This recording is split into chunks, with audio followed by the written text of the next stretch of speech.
parlons du lien entre taux d'intérêt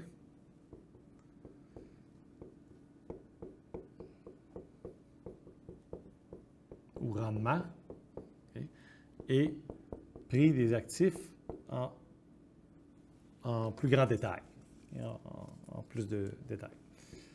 Alors, on a des rendements sur une obligation. Disons qu'on va prendre une obligation à 1 000 $ à 10 ans, il n'y a pas de coupon, ce qui est peu réaliste parce que généralement, les longues maturités ils ont des coupons. Mais on va simplifier un peu.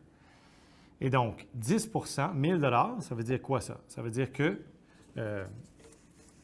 le prix de l'obligation,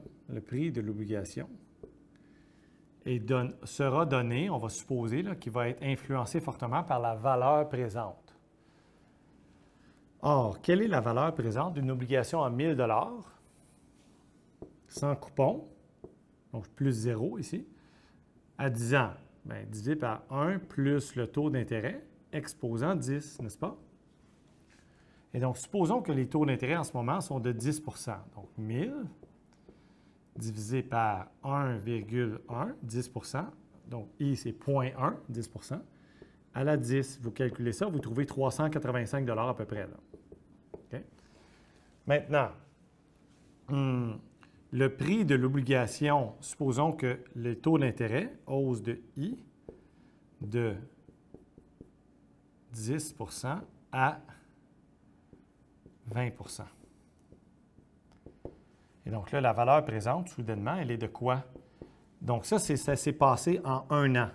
Okay? En 1 an. Il y a eu hausse des taux d'intérêt de 10 à 20 % en 1 an. Donc, on est d'accord, une année s'est passée, n'est-ce pas? Et donc, il reste combien d'années avant d'atteindre la date de maturité? 9, n'est-ce pas, et non 10. La valeur présente est maintenant de 1000 divisé par 1,20, 1,2, 20 %, donc 1 plus I. I, c'est 0,2, 20 % à la 9. Alors ça va vous donner, je ne me souviens plus trop, 180 quelque chose, là, je ne me souviens plus trop exactement. Donc 190 ou 187, là, quelque chose comme ça. Et donc, vous faites une perte gigantesque. Regardez ça. Celui qui avait ça dans ses poches, là, cette obligation-là, il vient de perdre la moitié de la valeur de son obligation. Et donc, évidemment, il n'est pas heureux. Et donc, il fait une grosse perte en capital d'à peu près 50 %. Et donc, plus les maturités sont longues, plus le chiffre ici est long, plus les fluctuations de taux d'intérêt engendrent des fluctuations de prix. Et donc, les obligations de long terme sont plus risquées que les obligations de court terme. Tout comme les titres les actifs financiers long terme en général, comme par exemple les actions qui n'ont pas de date de maturité, ça ne finit jamais, sont plus risqués que les titres du marché monétaire. Okay? Et donc, voilà pour les explications. Alors, ce dont on parle ici, c'est le risque de taux d'intérêt. Lorsque les taux d'intérêt fluctuent, le prix des actifs fluctue.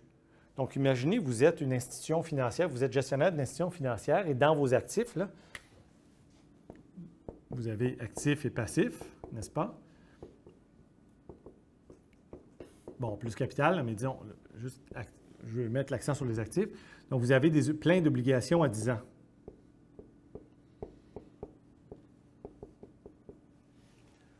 Et soudainement, les taux d'intérêt augmentent. La valeur de marché de ces trucs-là diminue, n'est-ce pas? Et donc, vous êtes en train de perdre de la valeur dans ce que vous détenez. La valeur de votre entreprise diminue.